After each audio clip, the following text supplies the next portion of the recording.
Yang ditunggu-tunggu belum datang juga. Kira-kira kementerian apa lagi ya yang harus kita punya? Jadi ada satu kementerian yang menurut gue pribadi terlalu overkill. Satu kementerian tapi ngurusin 4 topik, luas banget jangkauannya. Dan menurut gue hal ini bikin kerja kementerian jadi kurang efektif. Kementerian ini adalah Kemendikbudristek. Ya, kementerian pimpinan Nadiem Makarim ini megang banyak hal mulai dari pendidikan dan kebudayaan, ditambah lagi persoalan riset dan teknologi. Gua secara personal menyarankan kementerian ini di era Prabowo Gibran harus dipisah menjadi Kemendikbud dan Kemenristek. Jadi akan ada kementerian riset dan teknologi yang lepas dari kementerian pendidikan dan kebudayaan. Nah, kita udah pada tahu ya kalau Kementerian Pendidikan dan Kebudayaan mulai digabung dengan Kementerian Riset dan Teknologi di tahun 2021. Sementara Badan Riset dan Inovasi Nasional berdiri sebagai lembaga sendiri. Tujuan awal Presiden Jokowi menggabungkan Kemendikbud dan Kemenristek ketika itu adalah agar kementerian ini fokus kepada ilmu riset dan teknologi tapi di bidang keilmuan saja. Sementara fungsi terapan riset, inovasi dan teknologi dipegang oleh Badan Riset Inovasi Nasional atau BRIN. Nah, kalau menurut gue, kementerian ini jadinya harus mengurusi banyak hal. Mulai dari kurikulum pendidikan dasar sampai pendidikan tinggi, belum lagi ngurus soal kebudayaan, riset, dan teknologi yang juga sama rumitnya. Salah satu contohnya, kampus-kampus Indonesia kalah secara peringkat dengan negara tetangga kita, yaitu Malaysia.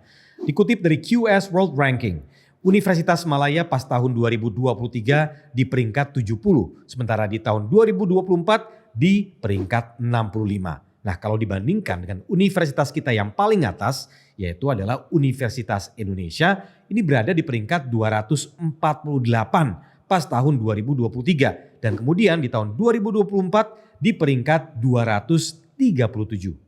Kebayang banget kan, gap antara UI dan Universitas Malaya jauh banget. Sampai lebih dari 100 peringkat. Gue melihat ini jadi salah satu catatan penting.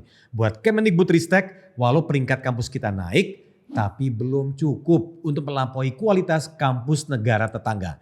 Nah, gue juga mau bahas nih soal kemungkinan tumpang tindih tupoksi antara Kemendikbudristek sama BRIN. Baik kementerian sama BRIN secara tupoksi sama-sama punya wewenang di bidang riset dan teknologi. Nah, ini bisa jadi masalah karena berpotensi terjadi overlapping fungsi.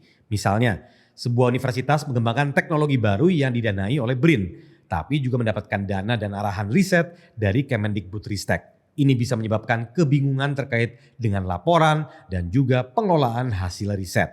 Selain itu, kalau kita melihat skor Global Innovation Index tahun 2023, Indonesia ada di urutan ke-6 se-ASEAN. Kita masih kalah dari Singapura, Malaysia, Thailand, Vietnam, dan Filipina. Hubungan antar ekonomi dan inovasi juga penting loh. Karena inovasi merupakan salah satu penggerak utama pertumbuhan ekonomi jangka panjang. Kita sendiri menargetkan jadi negara dengan ekonomi terbesar nomor 5 dunia. Nah, berangkat dari hal itu, menurut gue harus ada kementerian yang cukup kuat dan fokus mengurus soal riset dan teknologi biar ada inovasi yang lebih baik. Nantinya dengan adanya inovasi dalam negeri, pemerintah juga wajib memanfaatkan paten atau copyright sebuah penemuan. Kenapa? Karena harus bermanfaat untuk masyarakat Indonesia. Jangan sampai hak paten kita malah ada di negara lain seperti halnya hak paten Aeronautika B.J. Habibie yang malah berada di Jerman. Dan Kementerian Riset dan Teknologi bisa jadi jawabannya guys.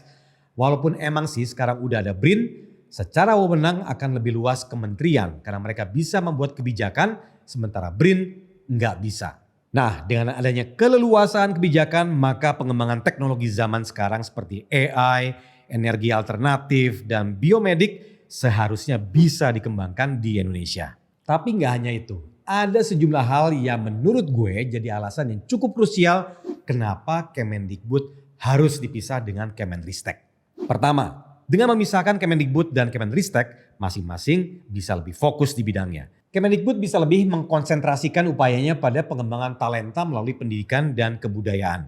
Kemenristek bisa fokus di peningkatan riset dan pengembangan teknologi yang relevan sesuai dengan kebutuhan zaman. Kedua, pemisahan kementerian juga bikin alokasi anggaran lebih terstruktur dan sesuai dengan kebutuhan spesifik masing-masing sektor. Jadinya lebih efektif. Ketiga, peningkatan koordinasi. Dengan memiliki kementerian yang terpisah, koordinasi internal dan eksternal dapat jauh ditingkatkan. Setiap kementerian jadinya bisa punya strategi yang lebih terkoordinasi dengan stakeholder terkait dalam bidangnya. Nah, keempat, pengembangan prioritas nasional. Riset dan teknologi merupakan area kunci yang bisa memacu inovasi dan kemajuan ekonomi.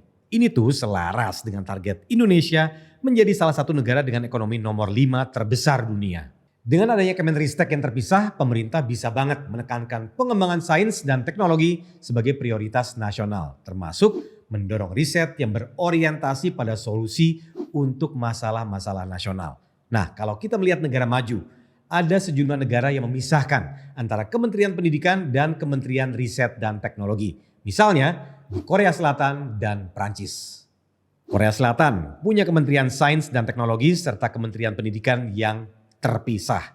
Kementerian Pendidikan berfokus pengembangan talenta melalui pengelolaan pendidikan dari level SD sampai perguruan tinggi. Nah, kalau Kementerian Sains dan Teknologinya berfokus di bidang inovasi dan pengembangan di bidang teknologi serta sains. Hasilnya Korea Selatan punya banyak kemajuan nih. Salah satunya jadi negara pertama yang meluncurkan 5G. Mereka juga bisa gue bilang berhasil karena inovasi mereka, ekonomi mereka naik karena produksi serta investasi ke luar negara jalan. Bahkan capaian Korea di bidang ristek ini sudah ngalahin Jepang yang sebenarnya udah jauh lebih awal mulainya. Keren banget kan? Nah, kemudian selain Korea ada lagi nih Prancis. Mereka punya Kementerian Pendidikan dan Kementerian Pendidikan Tinggi, Riset dan Inovasi yang juga berdiri secara terpisah. Kementerian Pendidikan fokus pengelola talenta dari tingkat sekolah dasar sampai menengah. Nah, kalau Kementerian Risetnya fokus di pendidikan tinggi dan pengelolaan dana riset serta inovasi. Hasilnya negara ini juga punya banyak keberhasilan. Contohnya, mereka berhasil ngembangin teknologi reaktor nuklir baru seperti EPR, European Pressurized Reactor, yang lebih aman dan efisien. Wah, keren banget kan? Tadi itu jadi alasan dan contoh nyata kenapa kita harus punya lagi Kementerian Riset dan Teknologi. Kalau Pak Prabowo dan Mas Gibran nonton video ini, boleh kali pemisahan antara Kemendikbud dan Kemenristek jadi usulan kementerian di kabinetnya mendatang. Semoga kalau kementerian ini benar-benar dipisahkan, negara kita bisa siap menghadirkan beragam inovasi baru ke depannya dan tentu dengan talenta yang berkualitas. Gimana nih menurut kalian? Setuju gak dengan pemisahan Kemendikbud dan Kemenristek? Langsung aja komen di bawah.